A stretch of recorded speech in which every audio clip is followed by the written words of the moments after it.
certamente boa parte da igreja já conhece o Dr. Davi Charles Gomes, mas talvez haja alguns queridos que não o conhecem, então permitam-me fazer uma breve apresentação. Dr. Davi Charles Gomes viveu nos Estados Unidos muitos anos, formou-se lá e certamente poderia ter permanecido nos Estados Unidos se quisesse, mas optou voltar ao Brasil e trabalha intensamente dentro da Igreja Presbiteriana do Brasil. O Dr. Davi foi diretor do Centro Presbiteriano de Pós-Graduação Andrew Jumper por muitos anos, onde tive a oportunidade de fazer meu mestrado, e sempre envolvido e amigo muito próximo do nosso irmão presbítero Solano, trabalhando com a CRIE e representando a Igreja Presbiteriana do Brasil por esse mundo afora. Rodou milhas e milhas aéreas neste mundo afora, representando a teologia reformada que emerge na América do Sul, especificamente no Brasil, através da Igreja Presbiteriana do Brasil, seus centros de formação, suas escolas formadoras. E assim que o reverendo Augustus deixou a chancelaria da Universidade Presbiteriana Mackenzie, o reverendo Davi assumiu a chancelaria, substituindo nosso irmão Augustus com dignidade, com muito trabalho. São milhares de alunos ali naquela universidade. É um trabalho intenso de capelania, um trabalho intenso mesmo de confessionalidade. E não fosse isso, ele sempre envolvido com os andamentos da boa política da nossa instituição, muito próximo do nosso presidente, o reverendo Roberto Brasileiro. O convidado primeiro era o reverendo Roberto Brasileiro para estar conosco hoje, uma vez que já esteve conosco no ano 50, no ano de comemoração 50. Mas o reverendo Roberto Brasileiro precisa descansar um pouquinho. E então ele comissionou o reverendo Davi para substituí-lo nessa noite. Nosso irmão chegou de Brasília hoje, não foi? Agora há pouco de Brasília, dado a todos os compromissos que ele tem, e eu quero, em nome do Conselho da Igreja Presbiteriana de Santo Amaro, agradecer sua disposição, seu carinho por estar conosco nesta noite. Nós temos uma admiração muito grande pelo reverendo Davi, por tudo que ele tem feito, um jovem pastor ainda, de uma nova geração da IPB, mas que tem trabalhado intensamente pela fé reformada, pela defesa da fé reformada, sem deixar de ser pastor. Ele é pastor da Igreja Presbiteriana Paulistana, na Avenida Paulista, próximo da Avenida Paulista, na Alameda Santos. De forma que essa igreja é sua, Deus o abençoe em nome de Jesus. Obrigado. Que gostoso as boas-vindas. O reverendo Roberto pediu que eu fizesse jus na substituição a ele aqui. Eu não tenho certeza que dá para fazer isso, porque ele tem um jeito que é singular e sui generis, mas me alegra vir compartilhar o coração com vocês, porque apesar de não ser algo que faço frequentemente, estive aqui algumas vezes e cada uma delas foi marcante. E o seu pastor é de fato um amigo querido do coração e apreciado e admirado. Mas com esses salamaleques, que não são irrelevantes, mas são isso, vamos àquilo que realmente interessa. Eu saúdo vocês com a graça e paz do Senhor Jesus, na alegria de que a palavra dele nos fala hoje. Eu quero compartilhar uma graça com vocês, algo que Deus tem trabalhado em meu coração. Se você quiser manter a sua Bíblia aberta, 4º capítulo do livro de Atos.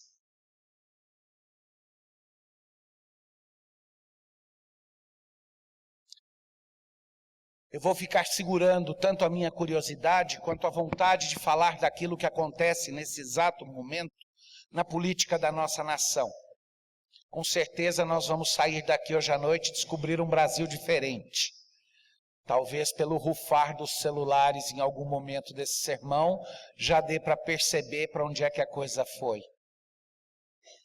Mas eu tenho ficado impressionado o quanto os discursos, especialmente quando eles invocam a Deus, de um lado ou de outro, quando eles invocam coisas como justiça, como verdade, o quanto esses discursos sempre acabam por trair uma luta de poder que se utiliza de qualquer coisa, inclusive do nome de Deus, dos preceitos divinos, a serviço de nada mais do que uma luta de poder. E eu entendo que na maioria das vezes, quando Deus realiza a obra dele e estabelece marcos que permanecem como uma igreja, que permanece os anos que essa igreja ficou, essa igreja é 4 anos, 3,5 mais velha que eu, e quem tem 20 a mais que eu, minha definição de velho é quem tem 20 anos a mais que eu. Então, quando eu tinha 20, quem tinha 40 já era de meia idade. Hoje não, hoje precisa estar nos 70 para eu considerar alguém que já tem mais idade. Mas a igreja é um pouquinho mais velha, e uma igreja não resiste como essa, se não acontecer uma coisa muito interessante que nós não prestamos muita atenção nela.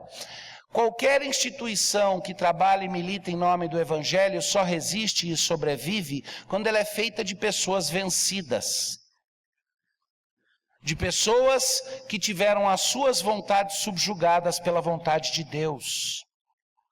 De pessoas que foram transformadas e quebrantadas e que transformaram os seus sacrifícios até, como o pastor falava há pouco no gabinete dele, do esforço de irmãos no começo dessa igreja, esforço financeiro, esforço de trabalho, mas tudo isso não é o que constrói a igreja. O que constrói a igreja é quando nos descobrimos rendidos aos pés da cruz. Não se engane, nós celebramos a vitória de Deus e não a nossa.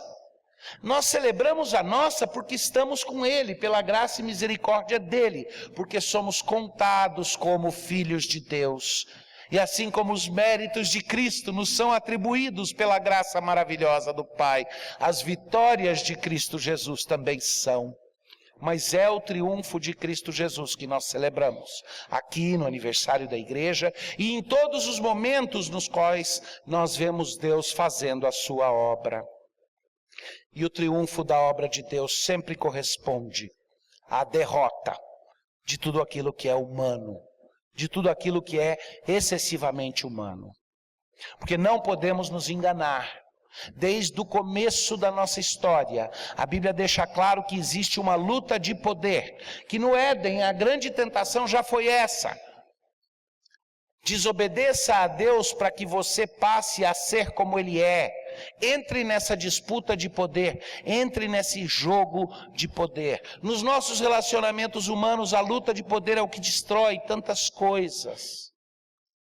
No ministério, muitas vezes, e como pastor eu posso dizer para vocês, muitas vezes no ministério nós usamos o ministério pecaminosamente como uma forma de autoafirmação numa luta de poder.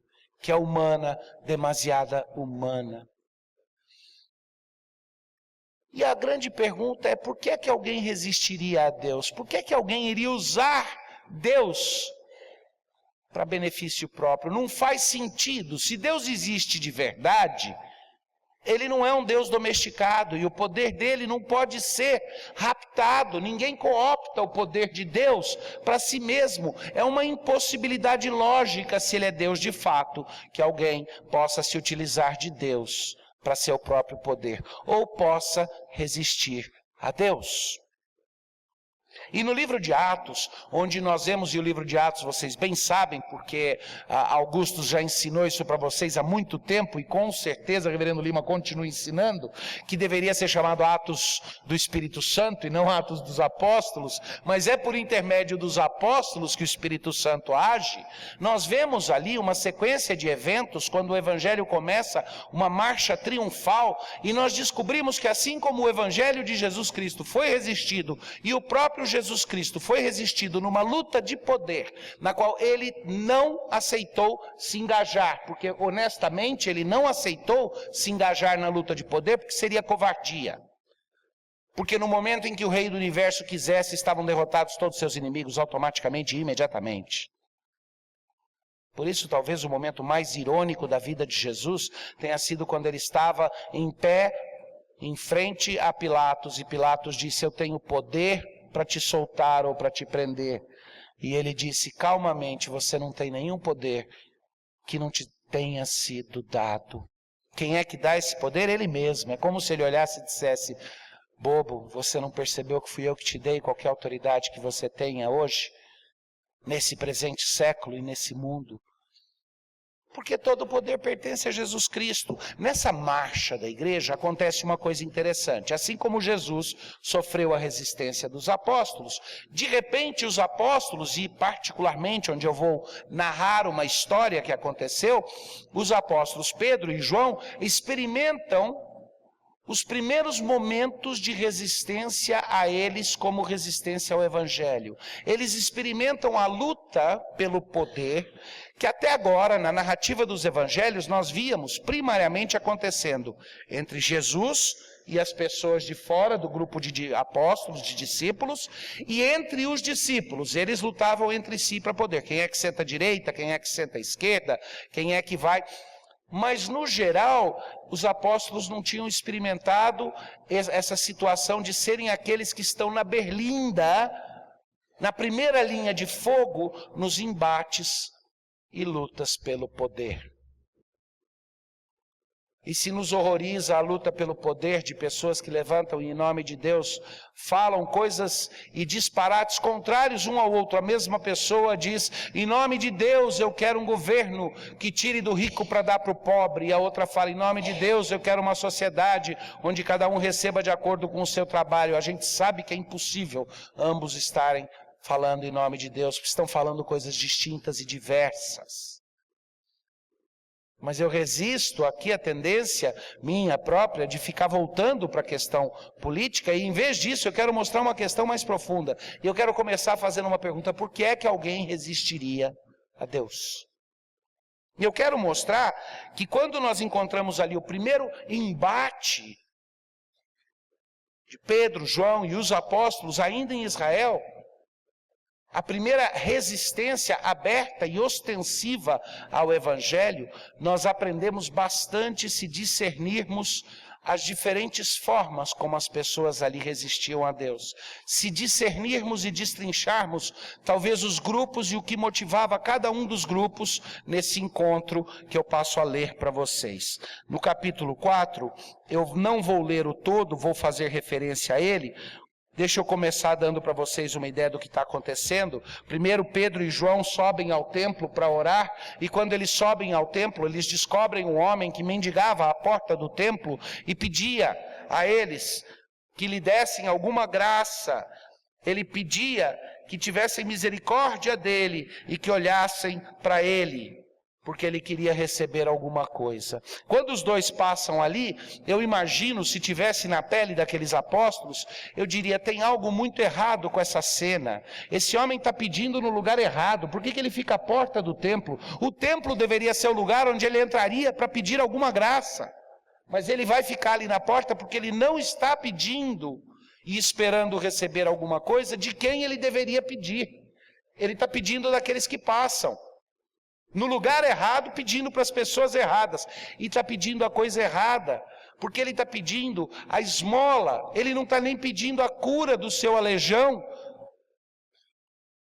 Mas impedido de entrar no templo, tudo o que ele quer ali é alguma coisa que satisfaça momentaneamente a sua necessidade de comida, de dinheiro, de manutenção. No lugar errado, pedindo a coisa errada das pessoas erradas, mas quando os apóstolos veem esse homem, se enchem de misericórdia, e a resposta é: o que você está pedindo eu não vou dar, porque não é o que eu tenho para dar, o que eu tenho para dar é o que você precisa de verdade. E esse homem é curado, e esse homem passa a adorar a Deus, e ele sai saltitando. É interessante que o texto deixa claro que esse homem saiu saltitando, pulando de alegria. O homem que antes não podia porque era coxo, ele sai saltitando de alegria porque Deus deu uma libertação. E é esse processo que cria o primeiro embate de resistência direta que os apóstolos vão sofrer. De quem? Das lideranças religiosas com as quais eles têm de lidar. O que acontece é que eles entram no templo e quando esse homem está junto com eles, fazem um discurso. E esse discurso não atenua a força do Evangelho. Ele fala: todo o poder pertence a Deus, o Deus que vocês mataram em Cristo. Vocês sacrificaram o Filho de Deus, o Filho unigênito que foi enviado. Mas como Ele é Deus, Ele não ficou morto, Ele venceu a morte. E hoje Ele chama ao arrependimento todos aqueles que estiverem dispostos a experimentar a rendição de suas próprias vontades, de suas próprias verdades, do seu próprio senso de justiça, rendidos aos pés da cruz de Cristo. E esses ele justifica. E esses ele faz com que se tornem participantes da sua morte e também da sua ressurreição. E é um discurso duro, um discurso ofensivo para as lideranças. E aí nós lemos então que eles ainda falavam ao povo, versículo 1 do capítulo 4, falavam eles ainda ao povo quando sobrevieram os sacerdotes, o capitão do templo e os saduceus. Tem 3 tipos de autoridades aí.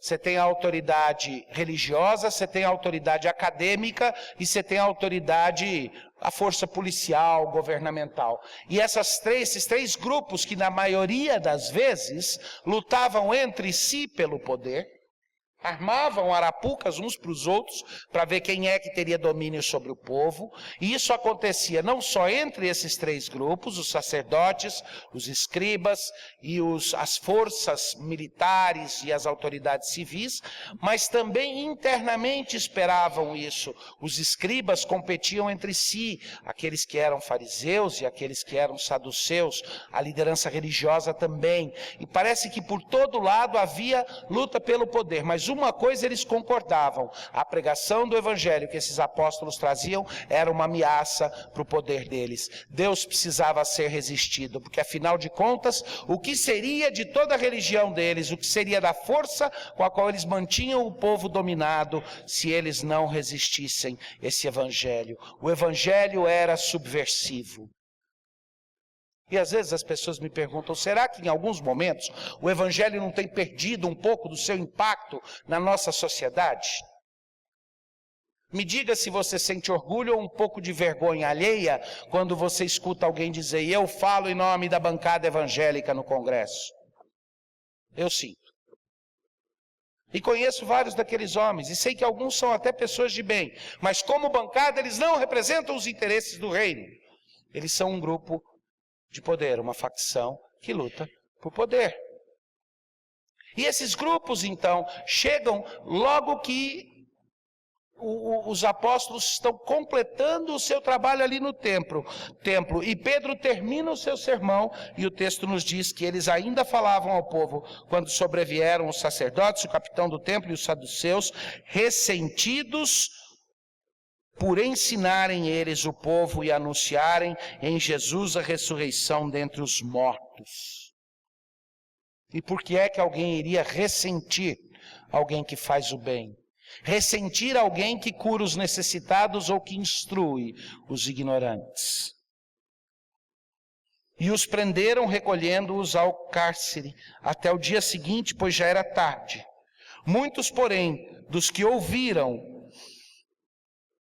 a palavra, a aceitaram, subindo o número de homens a quase 5.000. Eu entendo por que aqueles homens se sentiam ameaçados.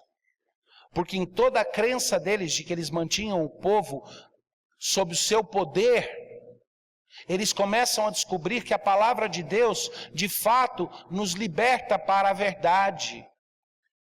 E eles se sentem ameaçados porque eles descobrem que o seu território pessoal está agora sendo ameaçado por algo que é maior que eles. A mensagem do Evangelho que diz que Deus é maior. A mensagem do Evangelho que diz que o reino dos céus desce à terra e que Deus vai construir uma igreja que vai triunfar sobre todas as instituições.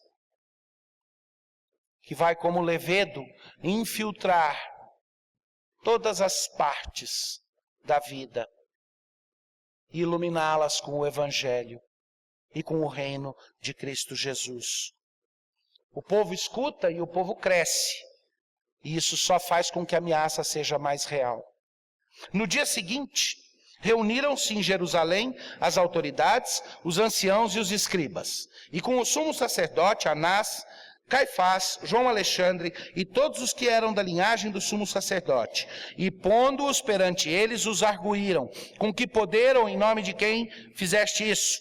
Então Pedro, cheio do Espírito Santo, lhes disse: autoridades do povo e anciãos, visto que hoje somos interrogados a propósito do benefício feito a um homem enfermo e do modo por que foi curado, tomai conhecimento, vós todos e todo o povo de Israel, de que nome de Jesus Cristo Nazareno, a quem vós crucificastes e a quem Deus ressuscitou dentre os mortos, sim, em seu nome é que este está curado perante vós. E a primeira sensação minha aqui é, os apóstolos entendiam muito pouco de diplomacia, esse Pedro era tosco mesmo. Não precisava virar e falar assim na chincha, né? Ele podia até falar, nós fizemos isso em nome de Jesus, vocês não gostariam de conhecer Jesus, quebrar o preconceito e descobrir o que Jesus fez? Não, ele tem que virar e falar, nós fazemos em nome daquele que vocês mataram. Tem que esfregar ali na cara. Esse Pedro eu não sei, mas ele continua, isso que é o pior. Este Jesus é a pedra rejeitada por vós, os construtores, a qual se tornou a pedra angular. E não há salvação em nenhum outro, porque abaixo do céu não existe nenhum outro nome dado entre os homens, pelo qual importa que sejamos salvos. Ele vai além, e ele diz, é findo o cativeiro. Chega ao fim o império das trevas. Acabou o domínio daqueles que, em nome de Deus, trabalham para seu próprio benefício. Porque Jesus Cristo triunfou sobre a morte e resgatou os seus e lhes deu a palavra e o Espírito. Lembra, eles estão trabalhando sobre o impacto da descida do Espírito Santo. E os apóstolos estão falando abertamente a palavra de Deus. E ele prega um sermão com intrepidez. E o bom médico Lucas, inspirado pelo Espírito Santo, então diz, ao verem a intrepidez de Pedro e João, sabendo que eram homens iletrados e incultos, admiraram-se e reconheceram que haviam eles estado com Jesus. Vendo com eles o homem que fora curado, nada tinham que dizer em contrário. E mandando-os sair do sinédrio, consultaram entre si, dizendo, que faremos com esses homens? Pois, na verdade, é manifesto a todos os habitantes de Jerusalém que um sinal notório foi feito por eles, e não o podemos negar. Mas para que não haja maior divulgação entre o povo, ameacemo-los para não mais falarem neste nome, e a quem quer que seja, chamando-os, ordenaram-lhes que absolutamente não falassem nem ensinassem em o nome de Jesus. Mas Pedro e João lhes responderam, julgai se é justo diante de Deus ouvir-vos antes a vós outros do que a Deus. Pois nós não podemos deixar de falar das coisas que vimos e ouvimos. Depois, ameaçando-os mais ainda, os soltaram, não tendo achado como os castigar por causa do povo, porque todos glorificavam a Deus pelo que acontecera. Ora, tinha mais de 40 anos aquele em quem se operara a cura milagrosa. Deixa eu destacar para vocês algumas coisas. Vamos, em primeiro lugar, destrinchar o que é que estava acontecendo nessa luta de poder. Às vezes é difícil entender o que é essa luta de poder e aplicar na nossa vida, que nós temos isso. Às vezes a gente diz, nem que Deus queira desse jeito não é o que eu quero. Na maioria das vezes a gente não tem coragem de dizer isso. A gente faz as brincadeiras, né, dos irmãos na igreja, presbíteros e diáconos, que foram orar com uma senhora idosa que estava doente, e o pastor começou a oração dizendo, Senhor Deus, Tu tens o poder da cura, se possível, faze a Tua vontade curando essa irmã. E ela falava, amém, Senhor. E Senhor, fortalece a Tua serva. Ela dizia, amém, Senhor. Dá descanso das suas dores. Ela dizia, amém, Senhor. E aí o pastor começou, mas se for da Tua vontade, que ela se encontre contigo, ou padeça as dores. Ela disse, aí não, pastor. A gente faz a brincadeira com isso. Mas eu quero que vocês entendam o tipo de resistência que a gente faz com Deus de outra forma. Eu vou contar uma história pessoal de um familiar meu querido, que já faleceu, que tirou a própria vida aos 18 anos de idade. E que alimentou a sua rebeldia e luta pelo poder desde menino. Meu priminho querido, com quem eu convivia, 3 anos mais novo que eu, mas preocupado desde cedo com o fato de que ele lutava o tempo inteiro para o exercício da sua vontade. Maurício, seu irmão, e eu fomos brincar na fábrica do meu tio, pai deles. E nós gostávamos de ir lá na oficina. O tio tinha uma fábrica de móveis muito grande e tinha, além de um almoxarifado divertido, onde a gente conseguia pegar coisas legais, tinha uma oficina onde a gente ia para conseguir que os mecânicos abrissem os grandes rolamentos de caminhão para que nós tirássemos as bolas de aço do rolamento para brincar de bolinha de gude. Se você nunca experimentou, é uma maravilha o que uma bola de aço faz num jogo de bolinha de gude quando você lança ela contra uma bola de vidro. E voltamos para casa com os bolsos cheios daquelas bolas de aço. E Maurício resolveu contar as suas bolas na sala de visita da sua mãe. E naquele tapete branco felpudo, de 3 centímetros de altura, das cerdas brancas, espalhou as bolinhas ali e começou a separá-las, cheias de graxa. E titia, entrando na sala, olhou e disse: Maurício, cate essas bolinhas do chão. E ele olhou para ela e disse: não cato, eu estou organizando as minhas bolinhas. E ela disse: cate as bolinhas. E ele disse: não cato. E ela disse: cate as bolinhas. E ao ouvir não cato, foi o primeiro tapa. Cate as bolinhas, não cato, e o segundo tapa. E quando a mão da tia já doía, e Maurício ficava irredutível e cheio de ira, com as costas, o braço e até o rostinho vermelhos, dizendo: não cato. Titia chamou o tio. Se fosse eu, na hora que chamou o tio, já apavorava e dizia: eu cato, eu cato, eu cato. Mas eu sempre fui maroto com essas coisas. Tem uma história que corre por aí, já cheguei a ler essa história escrita, e qual não foi a diversão de virar e falar: mas foi comigo que aconteceu isso. Foi uma situação pública. Porque eu resolvi bater bafinho de figurinha na igreja presbiteriana Ebenezer, em Santana, onde papai era pastor, no banco de igreja durante o culto de quarta-feira.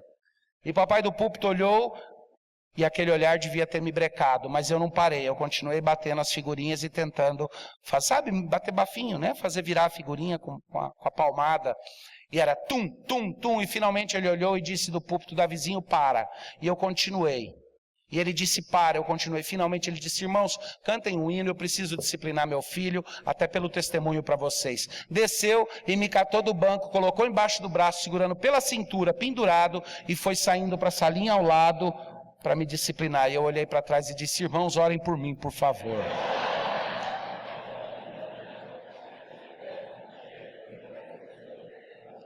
Mais maroto, talvez mais quebrantado. Talvez Deus já tivesse me quebrado um pouco mais. Mas o meu priminho estava com a cerviz dura. E ele não ia perder aquela luta por poder. E ele disse: eu não cato. E quando o titio chegou na sala e começou a bater nele, eu me lembro que eu e meu primo nos escondemos num canto para não ter perigo de entrar naquela dança. E ele apanhou impiedosamente. De forma ruim. E ao fim, apavorado e não querendo que continuasse a sova, ele foi até as bolinhas, olhou para o pai e para a mãe que estavam em pé, e cheio de ira nos olhos disse: eu cato, porque não quero apanhar mais, mas aqui dentro elas continuam no chão.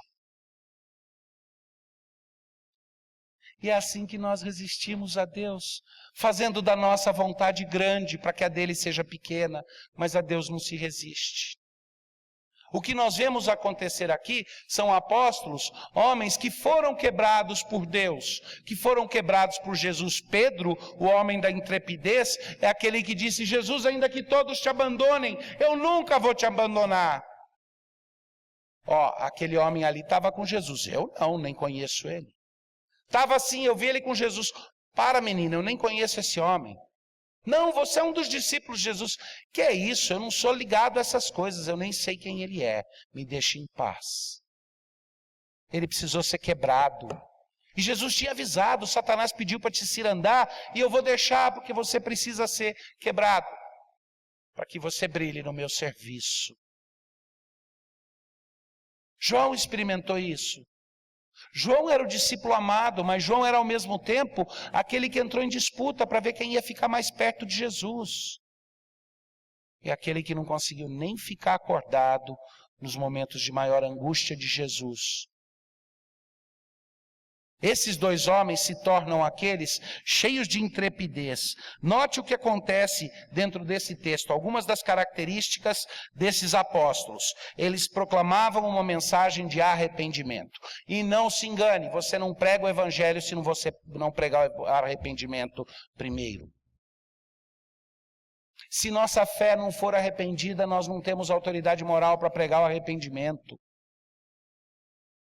E eu não estou falando de remorso e de quem diz meia culpa e vive preso ao seu pecado. Eu estou falando do arrependimento que liberta, que diz: Senhor, eu deposito aos teus pés tudo que eu fui e eu estou livre e liberto agora para ser o que o Senhor quiser que eu for. Mas enquanto eu estiver querendo ser alguma coisa, eu não experimentei arrependimento de verdade. E é por isso que eles eram ousados, por isso que a mensagem deles era assim: renda-se ao poder de Cristo.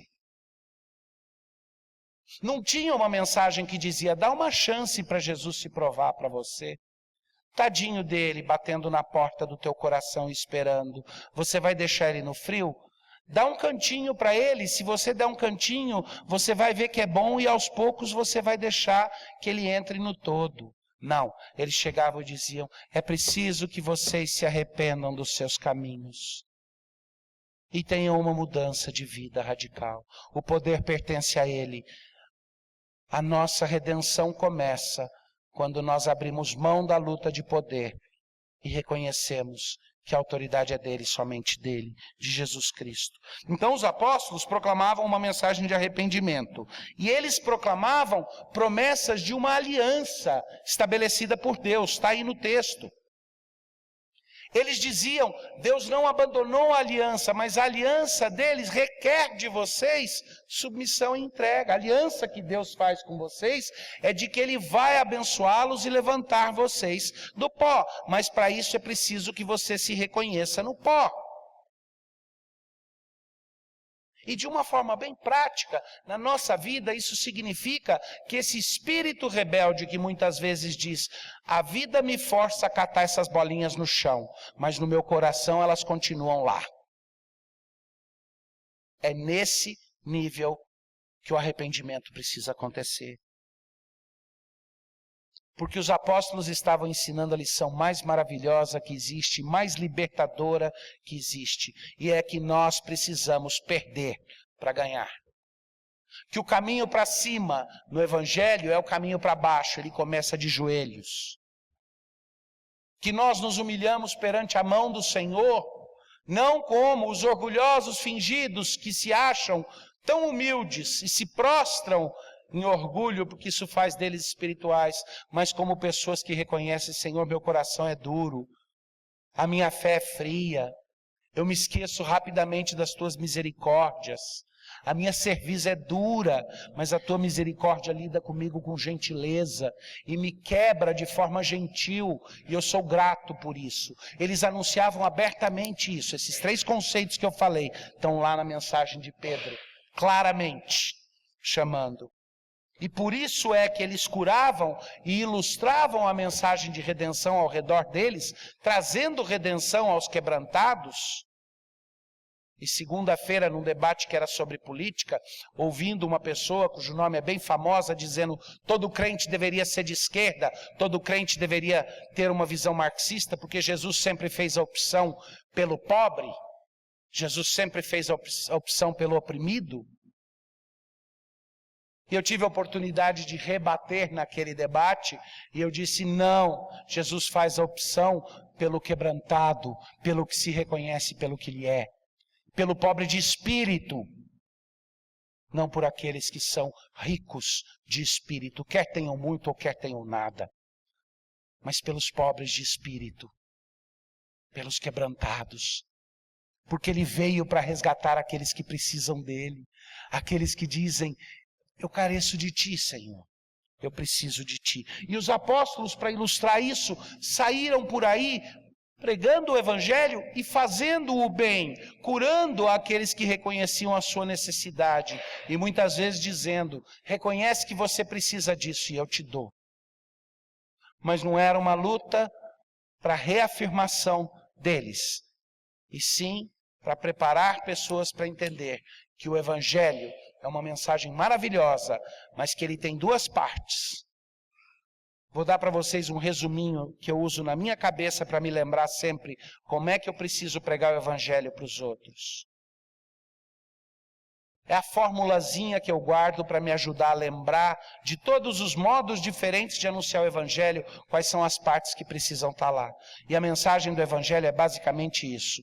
Sorria, alegre-se, porque a sua situação é muito pior do que você imagina.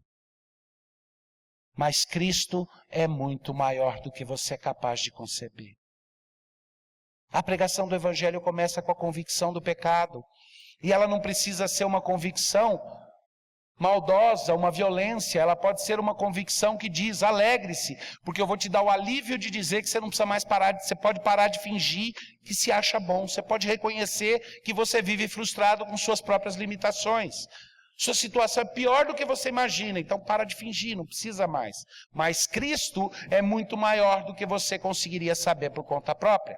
E Ele vem nessa situação e transforma as tuas vidas. Nesse sentido, a pregação do Evangelho que os apóstolos traziam era uma contracultura que desafiava, sim, o poder do presente século. Desafiava, como a nossa mensagem do Evangelho desafia a nossa sociedade. Nós não devemos ir para Brasília pensando, vamos tentar fazer a nossa fé tomar controle dessa nação. Porque o nosso papel é profético, o nosso papel é desafiar aqueles que se acham para dizer que o homem é pó. E que sem Cristo não há reino, que o reino dos céus não se constrói na terra. Que o Estado deve se colocar no seu lugar. Que o Estado precisa reconhecer, não vou dizer a sua insignificância, mas a esfera limitada que Deus lhe deu. Então tem aspectos individuais e aspectos coletivos aqui. E a pergunta que para mim fica óbvia é, será que nós entendemos que o Evangelho significa abrir mão daquilo que pensamos que temos para ter aquilo que nem sabíamos que precisávamos?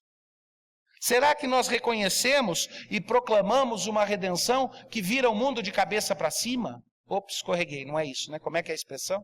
Não, é isso mesmo, de cabeça para cima. Ele está de cabeça para baixo. O mundo está de cabeça para baixo, precisa ser colocado de volta de cabeça para cima. Aliás, esses apóstolos eram os homens que nós lemos mais tarde no livro de Atos, que quando eles chegavam numa cidade, o pessoal dizia, aqueles que estão virando o mundo de cabeça para baixo chegaram aqui.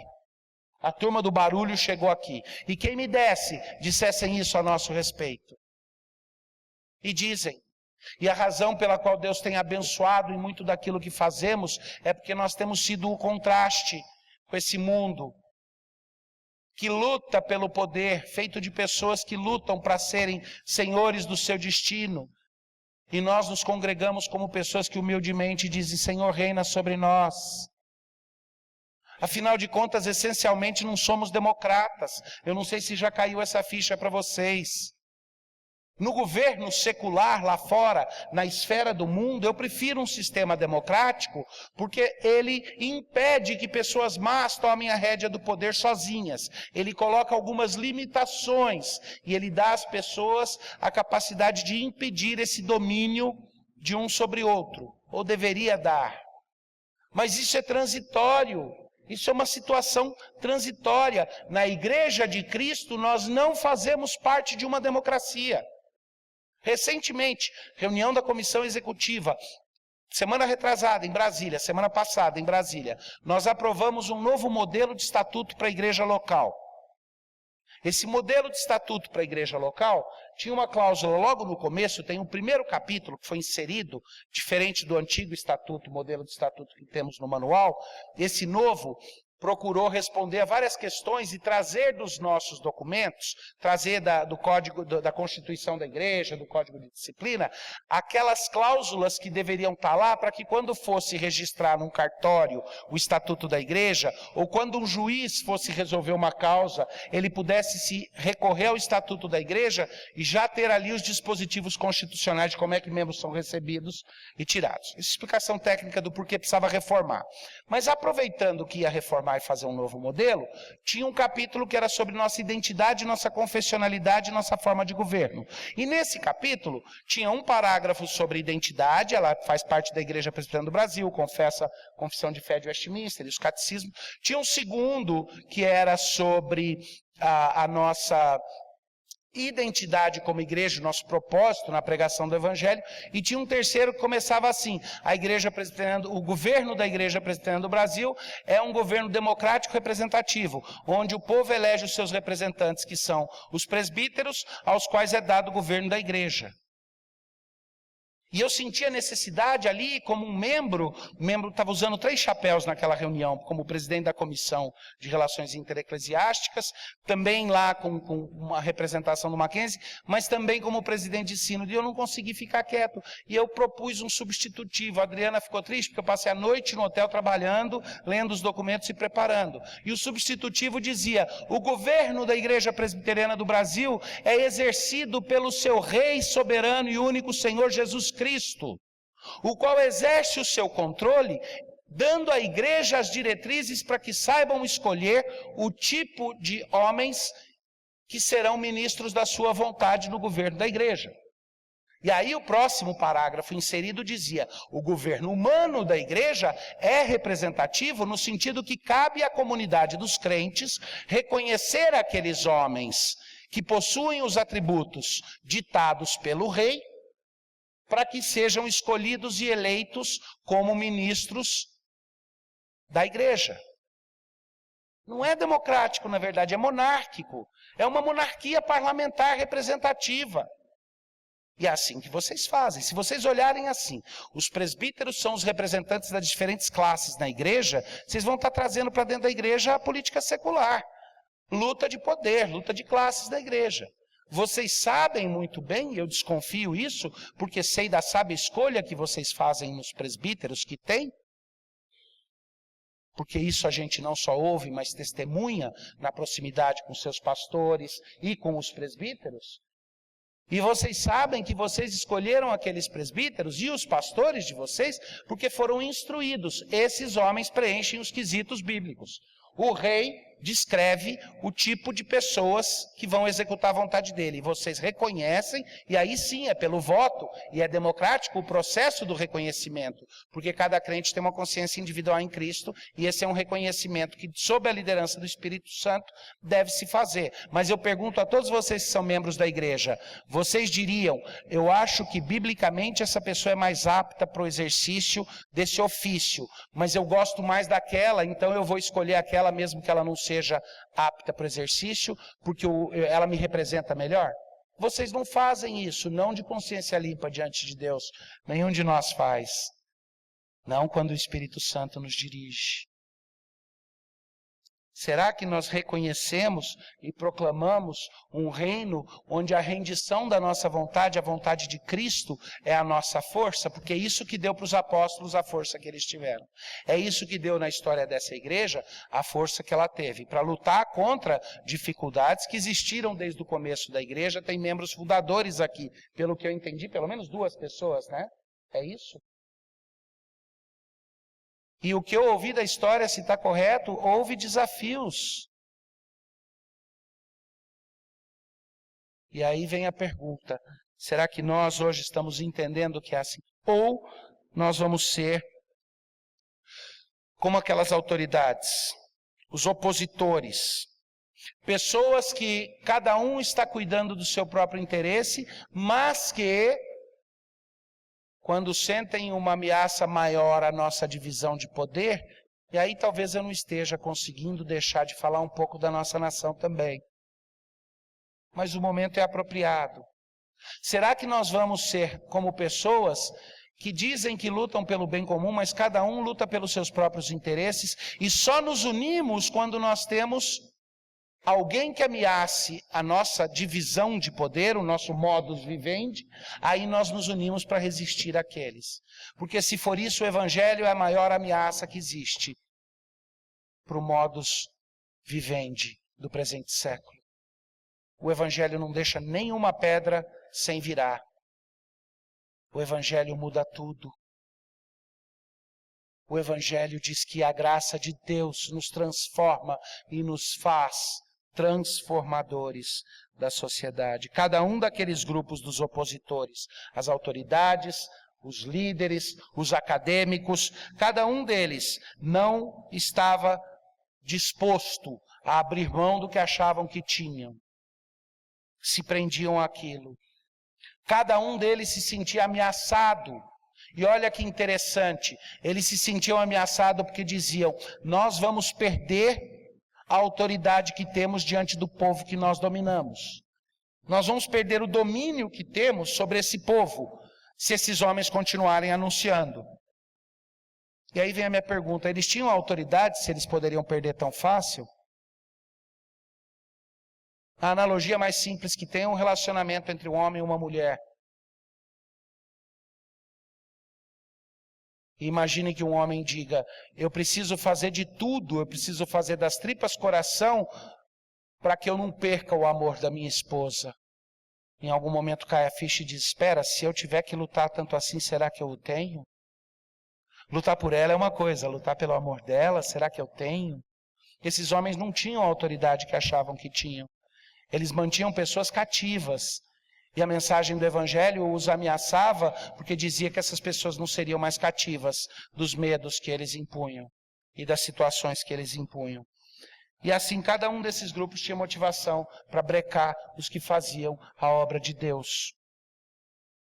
Eles eram, com relação ao poder que achavam que tinham e o exercício da própria vontade, como aquele macaquinho que meteu a mão numa cumbuca e acha que pegou a banana da vida dele. Então ele não solta, e porque ele não solta, ele está preso àquela cumbuca que está amarrada num poste. E o caçador vai ter aquele macaco para janta naquela noite. Quando tudo que ele precisava fazer é entender que ele nunca vai tirar aquela banana de dentro da cumbuca. Abre a mão e deixa. Esses homens achavam que tinham um poder que não tinham. E o povo? O que estava acontecendo com aquele povo? Grande parte do povo ouvia a mensagem do Evangelho e dizia: eu quero e eu preciso dessa libertação. Muitos se converteram, mas todos eles, o nosso bom médico Lucas diz, eles se arrependeram e vieram a Cristo. Eles disseram: eu vou deixar esse sistema iníquo. Eu não vou catar as bolinhas, mas dizer que aqui dentro elas ainda estão no chão. Eu vou de bom grado catar as bolinhas, com tristeza porque fiz uma bagunça no tapete que era tão branco antes. Eu vou me deixar ser persuadido da vontade do meu Pai, porque ela é boa e agradável.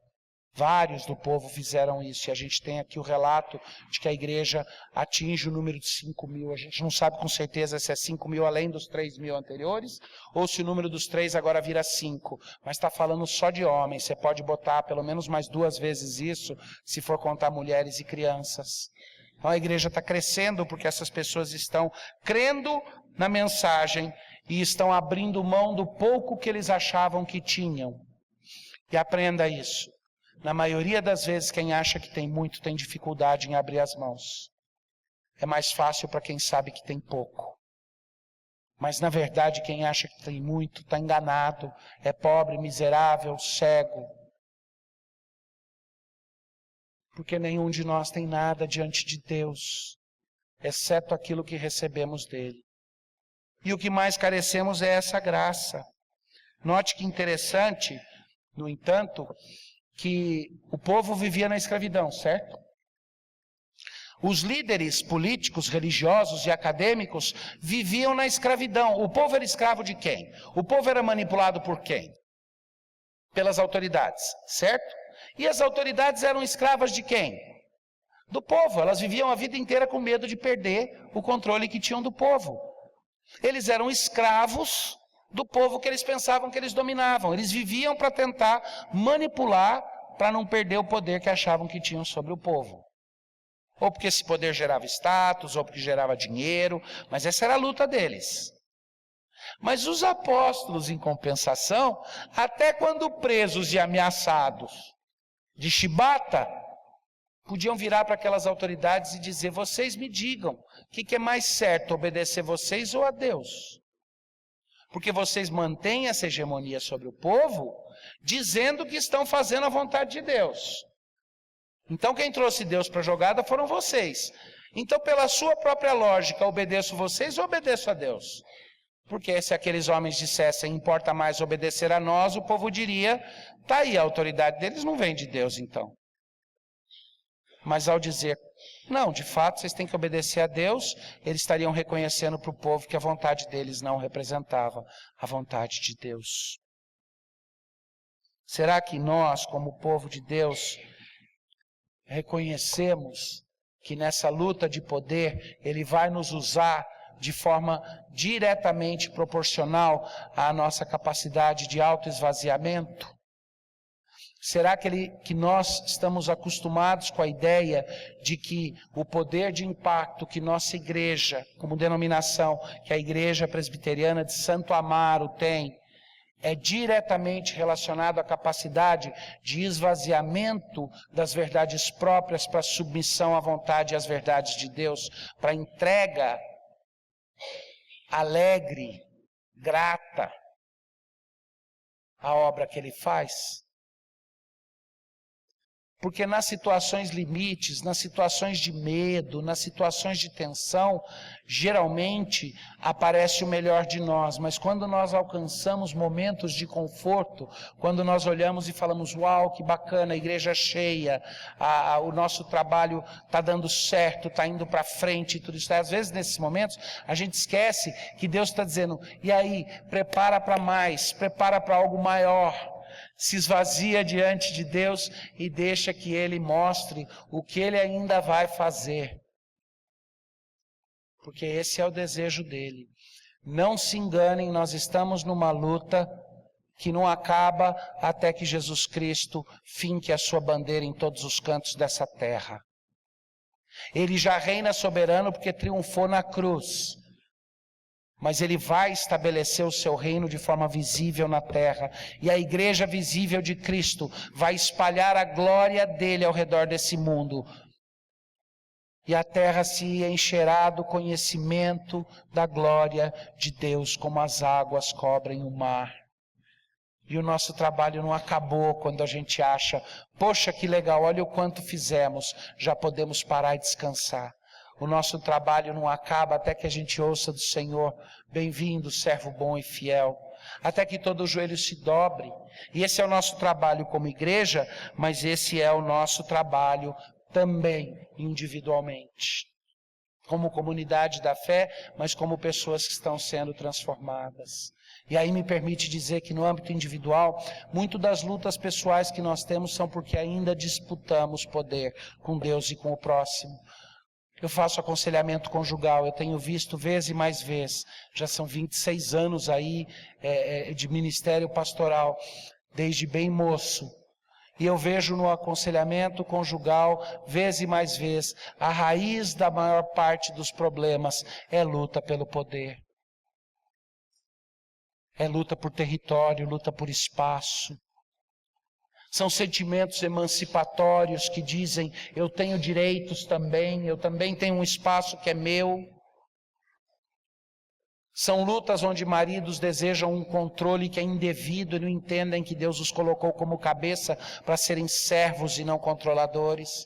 E esposas que acham que é ao fugir da liderança de seus maridos que elas se afirmam como pessoas ou como mulheres.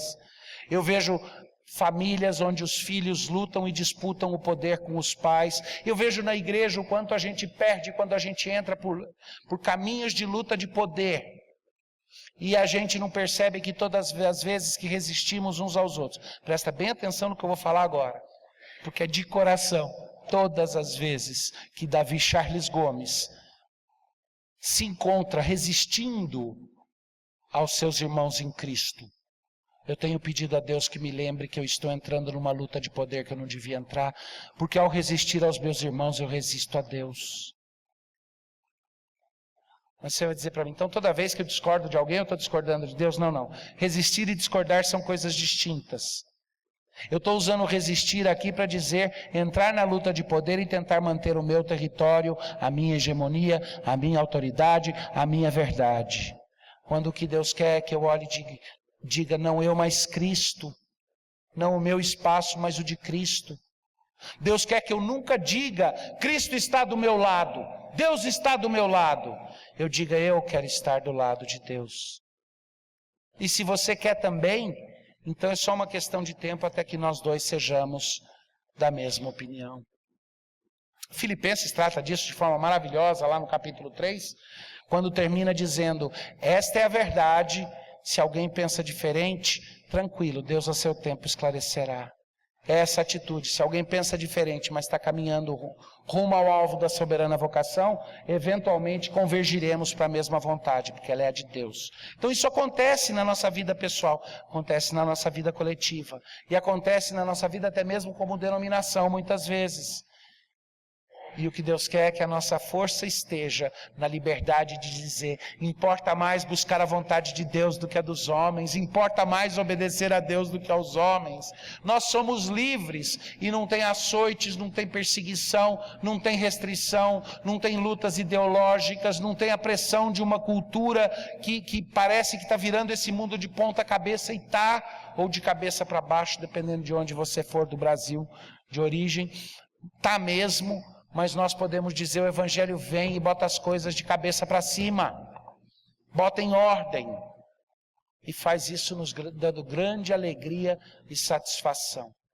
Pouco tempo depois, outros apóstolos ouviram a mesma coisa: cala a boca e não fala do Evangelho, e levaram uma surra feia para não esquecerem. Nesse caso aqui, nós lemos no relato que eles ficaram com medo de dar uma sova muito grande, uma coça muito grande, que o povo poderia ficar bravo. Mas em outro lugar nós vamos ler que outros 2 homens de Deus, um o mesmo e outro, são açoitados, e que quando eles são libertos, teoricamente deveriam estar apavorados, eles começam a regozijar e cantar de alegria, por terem sido dignos de sofrer em nome do Evangelho, por terem levado aquelas chibatadas como provas da independência deles desse mundo tenebroso, porque eles estão colados com Jesus Cristo e com o Evangelho dele. É por isso que Paulo vai dizer em 1 Coríntios, no capítulo 1, certamente a palavra da cruz é loucura para os que se perdem, mas para nós que somos salvos, poder de Deus. Porque está escrito: destruirei a sabedoria dos sábios e aniquilarei a inteligência dos instruídos. Onde é que está o sábio? Onde é que está o escriba? Onde é que está o inquiridor deste século? Porventura não tornou Deus louca a sabedoria do mundo, a pseudo-sabedoria do mundo, visto como a sabedoria de Deus, o mundo não conheceu por sua própria sabedoria. Aprove a Deus salvar os que creem pela loucura da pregação da cruz.